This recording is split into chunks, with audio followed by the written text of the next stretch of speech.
Hey guys, it's Anna and welcome to my channel. Today I have yet again another house review to share with you guys. We're going to be talking about Vilhelm Parfumerie. This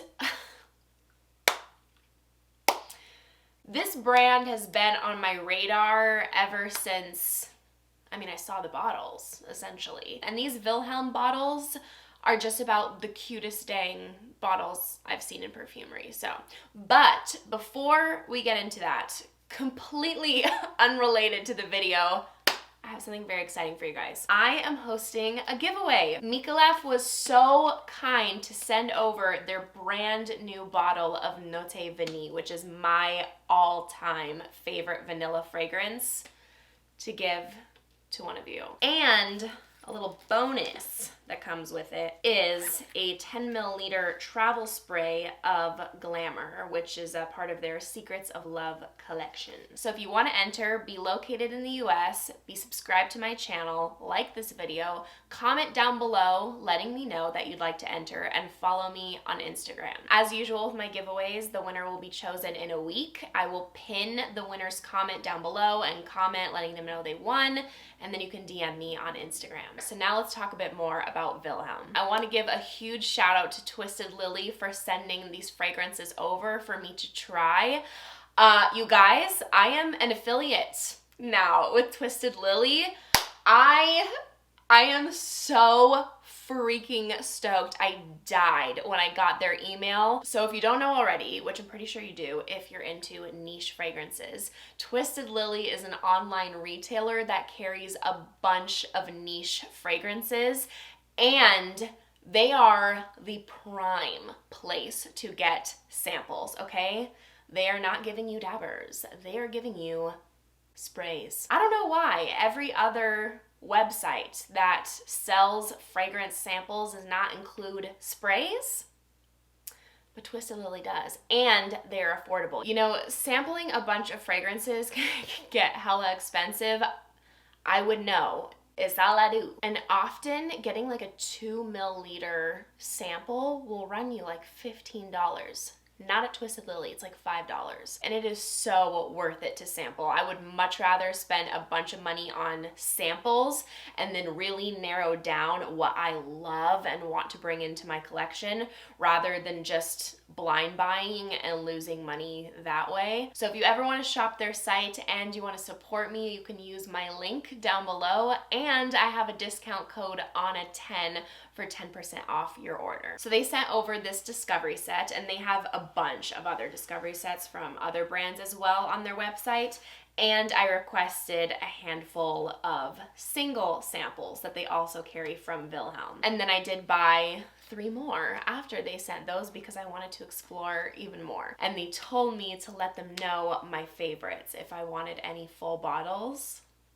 I have 2. So the first one is Poets of Berlin. And this is a 20 milliliter bottle. They also carry 50 ml and 100 ml. Absolutely beautiful presentation. I died opening this up. Wow. 20 out of 10 for the presentation. This is the best travel spray I have ever seen from a brand. Hands down. This looks like a full-on bottle of perfume. Like, you are getting the full presentation here. It's such a bummer when brands really slack on their travel sprays. Like, hello, I still want my bougie experience. First of all, this is weighted. Love that. You have a magnetic cap. Love that. The twisted glass, adorable yellow, everything. Everything is perfect. This is an amazing option for traveling, obviously, if you want to pop this in your purse, respray throughout the day, or if you are a fragrance collector, you have a huge collection, and you want a full bottle of a scent, but you have so many fragrances, you're like, I'm never going to go through a 50 ml, 100 ml bottle. This is for you. So Poets of Berlin.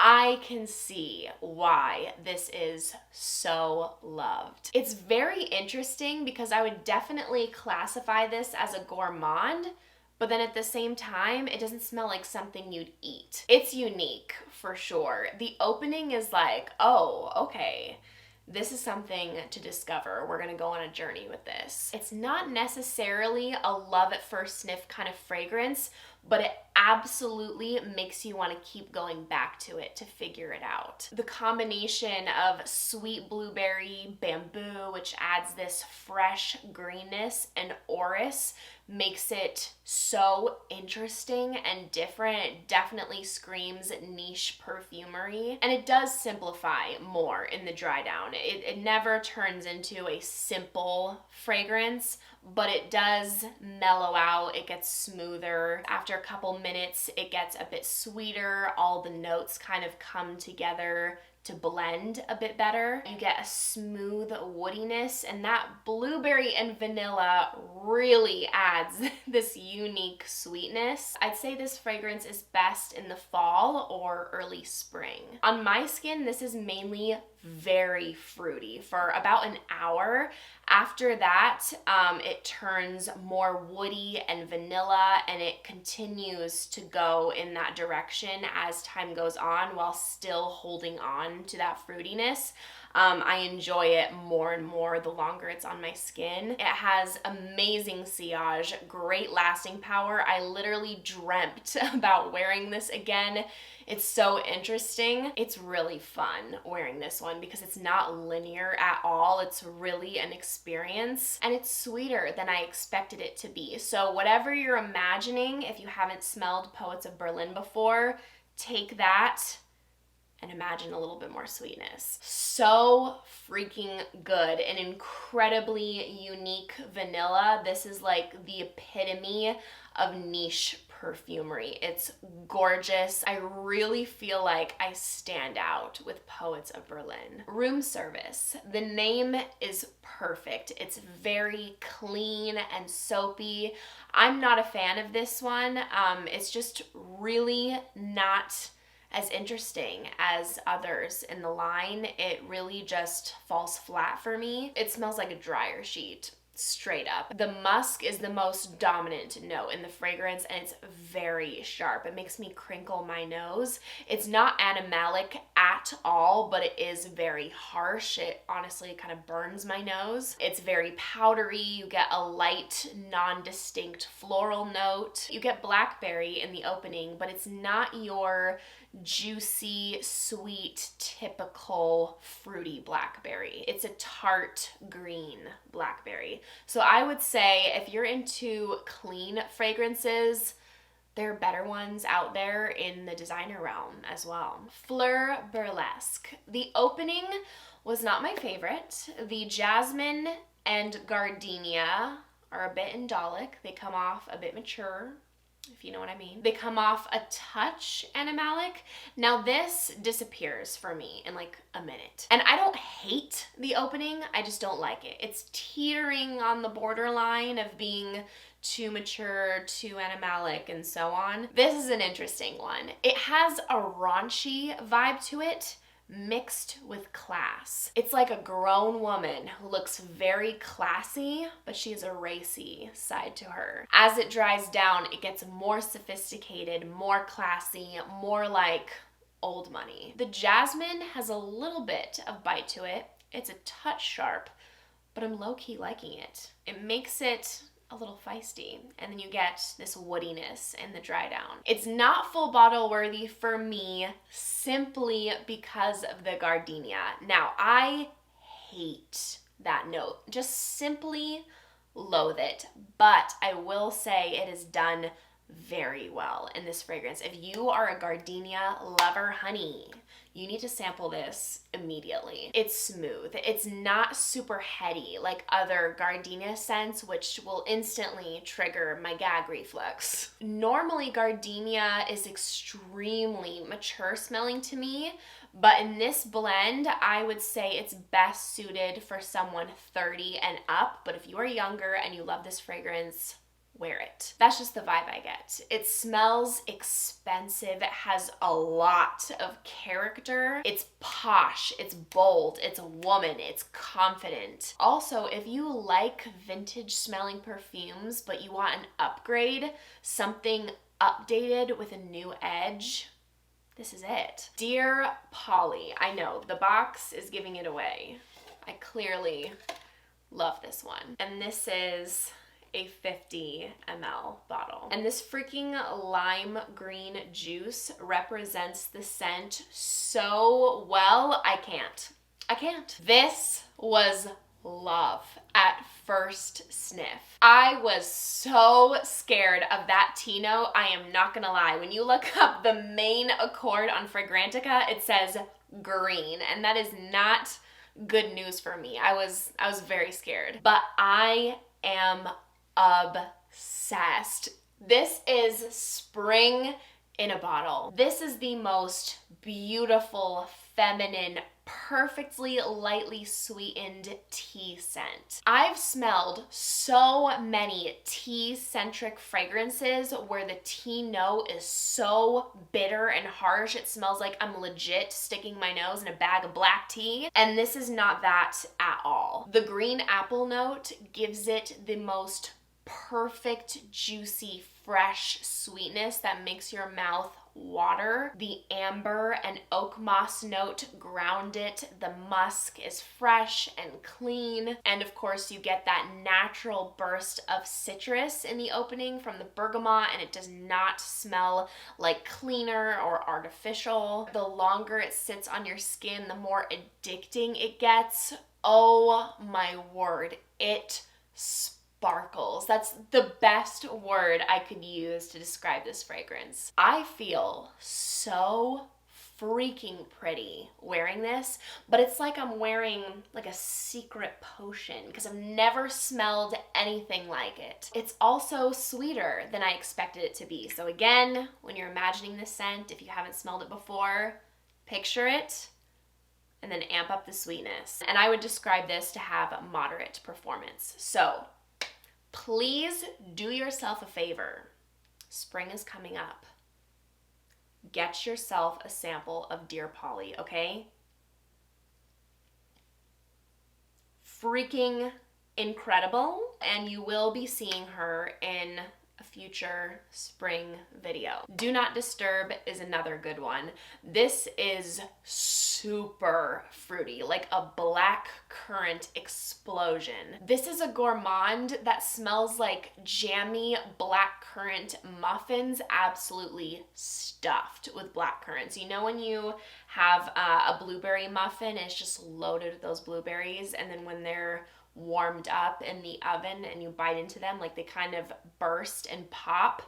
That's the effect this fragrance has. It also has a strong woody undertone to it. I think a lot of people would love this fragrance. It's not for me personally because it is too sweet for me, but I do think it's likable. Very well done. And it does smell like there could be a bit of a honey note in here as well. Opus Kore. This is very average and basic. Smelling this blindly, I would guess it was a designer perfume. It's very clean, soapy, smells like a perfume. It doesn't stand out to me at all. There are a lot of scents out on the market like this. This has an apparent clean musk, lemon, florals, some fruitiness.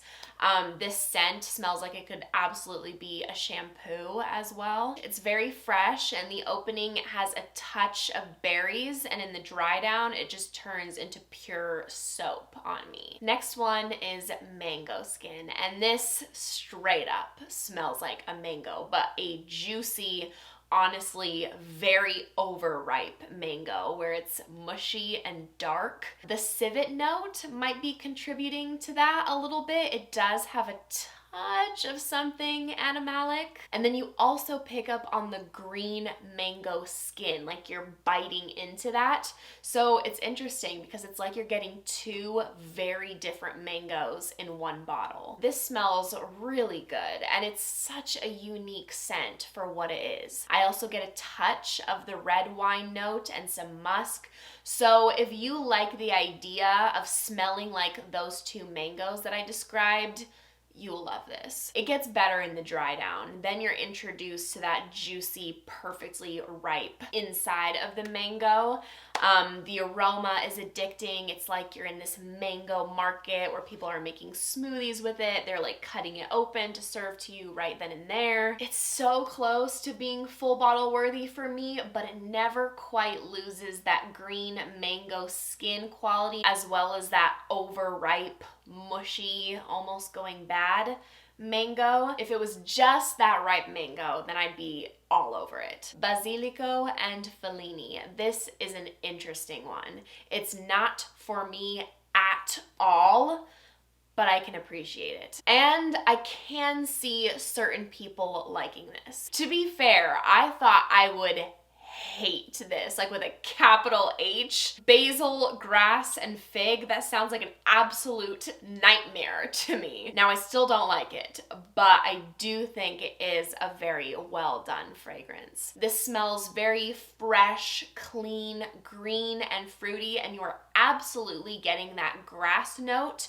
but it is like the cleanest grass you have ever smelled. You're not getting any soil. It's dew covered. It's a touch sweet, and the green note is what you're getting predominantly, but it's not like you're in this damp forest. So I hope that makes sense. It's not a dense kind of green. This is also accompanied by fresh basil leaves, and the greenery is covered in rainwater. And I get a heavy dose of freshly cut figs. They aren't too sweet. It's like if they were just a day before being perfectly ripe. If you love a fig note in fragrances, this is a must try. Absolutely unisex and incredibly unique. It's very different. Moving on to the next one, Morning Chess. This one gets compared a lot to Creed's Aventus, and I've actually never smelled that one, so I'm so sorry. I can't compare the two. But Creed Aventus does have pineapple in it, and there's no pineapple listed, but I absolutely get it. Like a hot, smoked pineapple, like the pineapple that you get on pizza, but minus the pizza part, of course. In the opening, the bergamot is very juicy and sweet. It's not tart like a lime, where I feel like that's kind of usually the direction bergamot leans in fragrances. There's a sexy, smooth leather note, and I definitely pick up the galbanum, which is a note I loathe. It's a very strong, herbal, bitter green note. It's prominent, but it's definitely a much smoother version than I've smelled in many other fragrances. Nevertheless, it is keeping me from absolutely loving it, but it's impressively well done. I think on the right person's skin, it could be incredible. It does lean masculine. 125th and Bloom. The opening was my favorite part of this fragrance. I feel like a broken record at this point, but once again, it's very interesting and full of character. The saffron really makes it pop, gives it a unique sweetness. Unfortunately, as it dries down, I don't enjoy it anymore. If you like fragrances like Van Cleef & Arpels Orchid Leather, you'd probably love this. I'm not a fan of this specific type of scent profile. The combination of leather, a dark fruit, wood, and dark florals, it just comes together to be a little bit funky on me. It's interesting and bold, so I appreciate that, but I would never want to smell like it. It's too busy and a bit nauseating for me personally. It feels like it's trying to do the most, but like it's trying too hard. It's not working. And there's no plum listed, but I definitely get a very dark, overripe plum note. A dark rose, the suede comes off more like leather, and then a dark ebony wood. And this is definitely unisex. The Oud Affair. Okay, this is incredible. This is a dressed up night out, sultry, unisex. The opening is like, oh wow, that ginger note makes it really intriguing and fun. This has a heavy dose of honey and tobacco, but the honey is very smooth. Sometimes honey can be animalic or sickeningly sweet. The oud is nothing animalic or too loud either. You really smell the vanilla, some spices. The only reason I'm not getting a bottle is because of that honey. I'm so particular. with honey in fragrances, I feel like I get annoyed easily wearing that all day. But if you love that honey tobacco combination, this is for you. Eric, my boyfriend, loves this one. He actually wants to get a bottle. He thinks it smells like a straight up cigar. He loves it. And it is very sexy on him, might I say. And in the very late dry down, like hours in, that honey really dissipates. So I love that. And then I actually bought my sample of Chicago High from Etsy. This was the only one that they don't carry on Twisted Lily. This is good. Not wow factor, because again, that honey note, but it's good. This is another tobacco honey combo that may be worth checking out, but if I had to pick out of the two, the Oud Affair is my preference. This is best suited for fall and winter, but it's not as thick or heavy as a lot of other tobacco honey combinations. This has a fresh green patchouli quality to it. It's ambery, has leather note, but it's very smooth. It also has a boozy quality. I'd say unisex, leaning masculine. It smells like there could be a light cinnamon note, and the honey that's in here is a lightly colored honey. It isn't a super sweet fragrance. The honey is actually maybe just a touch sour, and the tobacco really comes across as pipe tobacco. Moving on to the next one, Dirty Velvet. No, no, no, no, no. This is the one and only fragrance from Vilhelm that I strongly disliked. I literally gag smelling this. It smells like smoked bacon going bad. I don't know, man. I get the fig, tobacco, and vetiver, and I love tobacco and vetiver, but I do not know what happened here. It smells absolutely horrid to me. Very dirty smelling indeed. Like a little bit like BO. Let's move on to another one. A better one. Yes. Moon Carnival. If you love tuberose, this is your next buy right here. You will love this.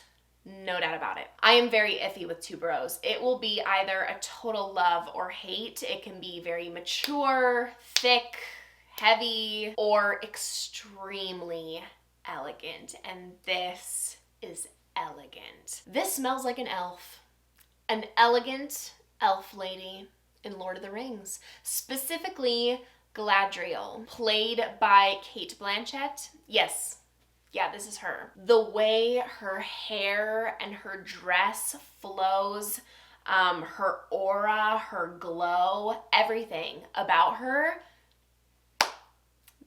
that's Moon Carnival. So if you want to smell like the elf queen, this is it. This is whimsical, white, elegant, gracefully tuberose. It's sweet from the vanilla and marshmallow, but it's not cloying. It is not sickly sweet. It is not a gourmand. This is a million times better than Love Tuberose from Amouage. Like, ugh, that was way too much. I pick up Gardenia too, but it's really fresh, not mature, and yeah, you know I hate gardenia, so that's really saying something. This fragrance is definitely along the lines of Nasomatto Narcotic V, which is also stunning. I seriously love this fragrance, but I won't be picking up a bottle just because it doesn't feel like me. Tuberose usually isn't an Anna kind of note. Moon Carnival is perfect. I wouldn't change a thing about it. I seriously recognize and appreciate its beauty though. Like, it's stunning. Rouge Malachite is my favorite tuberose fragrance because it has a strong amber presence to it, which that's my thing. So that's my favorite tuberose. So that is my roundup of these Vilhelm fragrances. I am incredibly pleased with this house. You guys know how much I appreciate originality when it comes to fragrances. Like, put in the effort to really create something. I love it. And I think Vilhelm really embodies that artistry. Thank you guys so much for watching. If you enjoyed, make sure to give this video a big thumbs up and make sure to subscribe down below if you haven't already. if you want to see me in any more videos. I would appreciate it so, so much. If you enjoyed, make sure to... I already said that. Anyways, thanks. Thanks for watching, guys and gals. I'll see you in my next one. Bye.